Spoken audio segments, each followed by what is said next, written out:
So if this is indeed a waking dream, how do concepts, questions, ideas in the mind of all that is the cosmic consciousness become such real, meaty, solid things that persist day after day after day? Let's take a look at that. Now, I'm going to use the blackboard here for an illustration. It's actually much more fractal than I'm first going to represent it, but that will come as a follow-up to this initial explanation. If you've ever been in a perfect meditative state, or perhaps under the influence of an entheogen, you have attained sort of a nirvanic blankness, a oneness. Maybe just only your breath exists in your entire reality. We will call that state, that mind, that cosmic awareness, this expanse of essentially blank blackboard. Every possibility, everything that could be, could have been, is, everything that can be conceived of is contained potentially within this blank isness of the cosmic intelligence. And then a ripple. We'll call that ripple, that speck of consciousness light. And that's basically how it works. Thank you. Well, you want more? Okay, but I must warn you. Beyond this point lies madness. It's a trap. You will be pulled into 3D reality, and here it will seem like the only thing there is. Turn back now. Lose all hope, ye who enter here. Still with me? Okay. Light. Light. Let's consider light. Now, I'm not sure if when you choose from the all potentialness of oneness with all that is to examine a concept, a thought, such as light, that you rush towards it, or it rushes towards you, or it simply expands, or some amalgamation of those three, or something else entirely different. However, what does happen is light expands. And it expands into essentially a duality. That is to say, on this side, you have the concept of light. And on this side, you have the concept of darkness. That is to say, the absence of light. Everything is really two things. There you get the yin and yang, the duality principle. And of course, if you have those two things, you also have every possible gradient in between light and dark. Light and dark are actually two aspects of the same concept and how one would explore it. Do I like the light? Do I not like the light? Judgment calls. Am I getting a tan? Is there UVA protection in these sunglasses? This is where the madness starts. You've now added to this concept of light UVA. As it turns out, your sunglasses, any piece of glass generally, almost entirely blocks UVA. And so what you get then is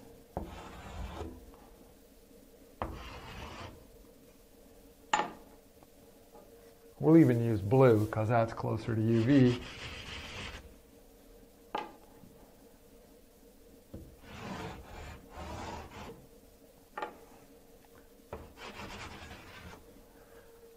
On the UVA spectrum of is and is not, that you've just added to the light spectrum, you're there.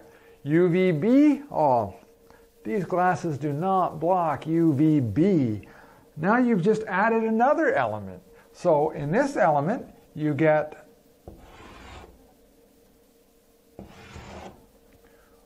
where this is UVB, and of course every gradient in between, absolute and minimal, UVBB. And we are still right here in that overlap period. From there, we can add all kinds of concepts. Well, while I'm wearing these glasses, will my face get tanned, but my eyes will not get tanned? Now you've added the concept of a tan into your mix. Is tan healthy or unhealthy? Now you've added the concept of health, the biological organism, into this spectrum. And then you go and say something absolutely crazy, like, is there sun, or is there UVA, or is there light here? Okay, now, all of this is inside the concept of distance, place, and time. I am either here, but is there more light over there? Or is there more light over there, or at some place in between? Well, what do you mean, over there? What is the difference between over there and over here? Well, if I want to be over there, I have to go over there. And the difference then between here and there is time. So here, there, light, daytime, nighttime, summertime, tan time, supper time instead of tanning time. Now we've added the whole concept of time. And it takes so many hours that you can be in the UV light at this location with your SPF of sunscreen. This is exactly how reality, from a concept, from the blank mind of all that is, grows and grows and grows and layers, and within the perfect meditative state, for myself at least, forms a kaleidoscope of overlapping ripples of energies, lightness and darkness and possibilities that only become a visual 3D image of imagery and archetypes and symbolism here in this realm. But as long as I stay engaged with concepts of young, old, hot, cold, light, dark, rich, poor, healthy, unwell, do I even stay in this realm? And any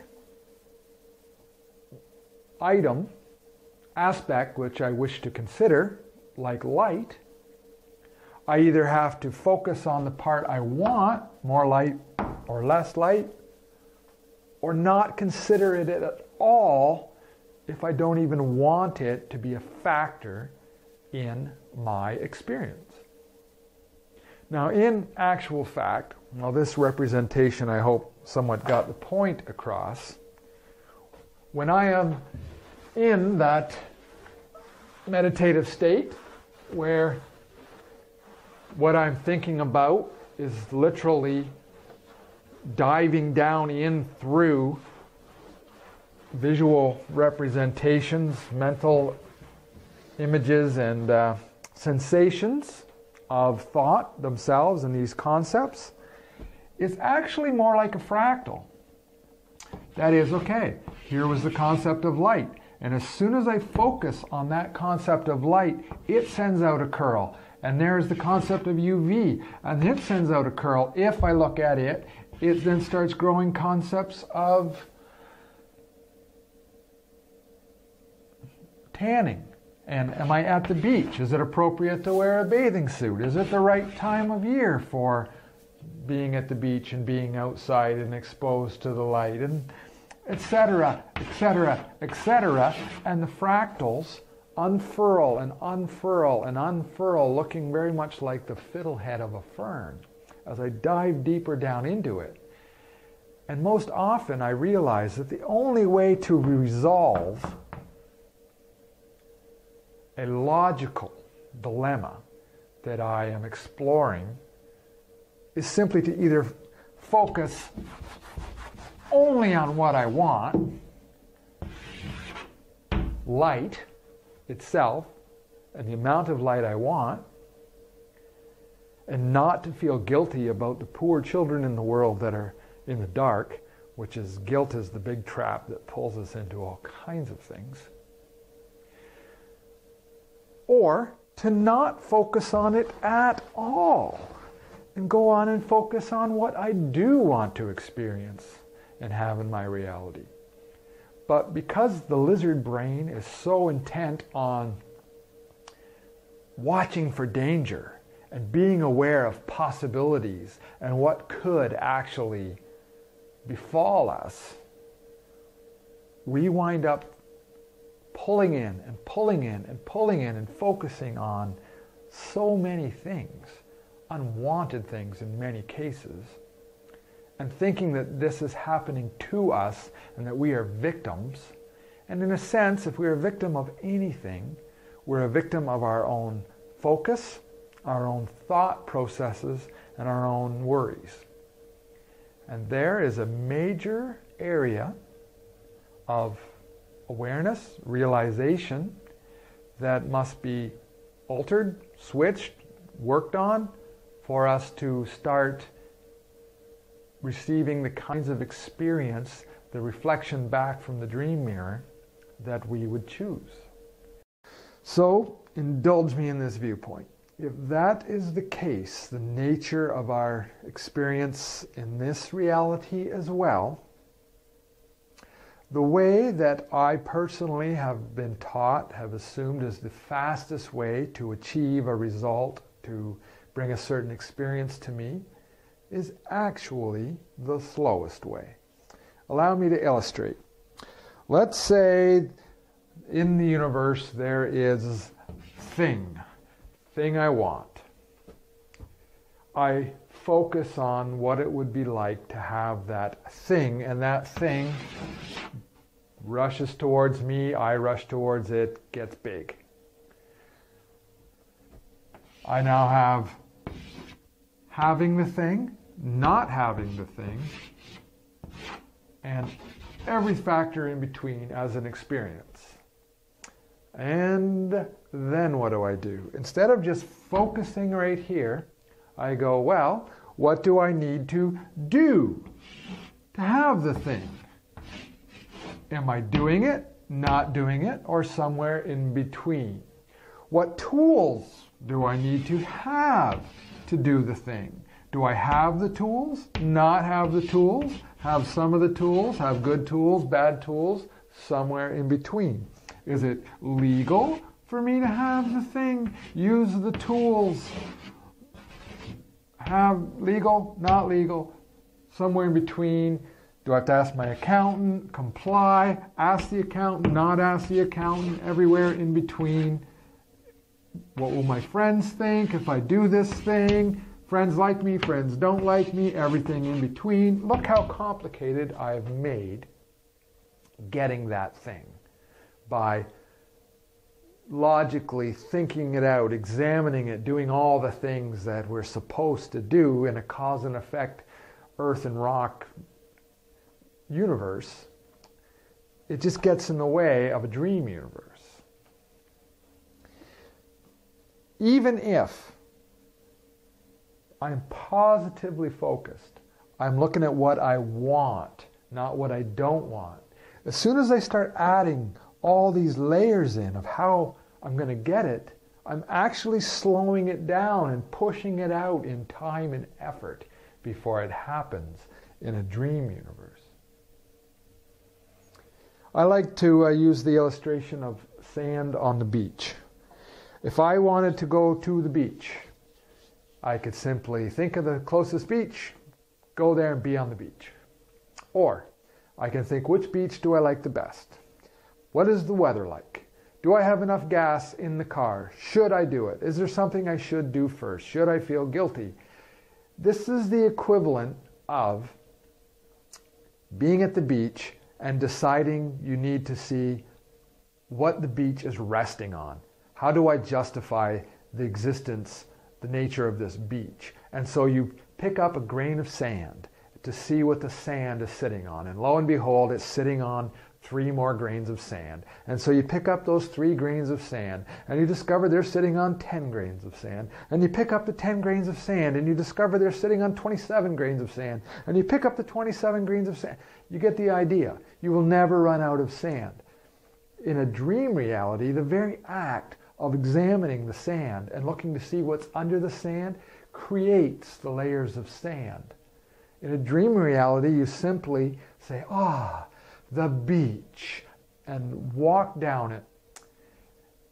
You choose your level of analysis and involvement in the process to whatever is satisfying, realizing that the examination of process is a process in itself.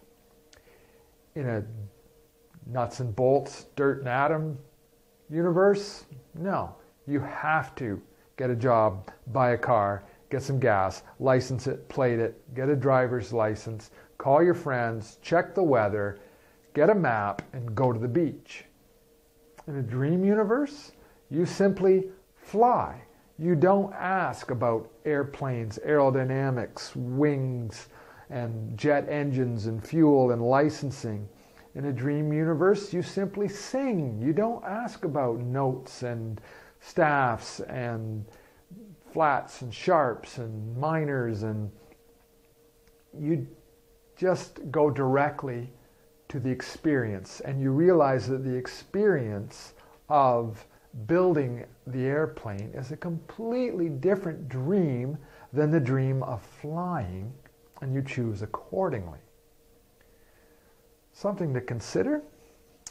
This gets really crazy when you actually start now applying the thought of the experience of other people to your dream. Me, not me, every shade in between. And I'm going to take a look at that with you next time.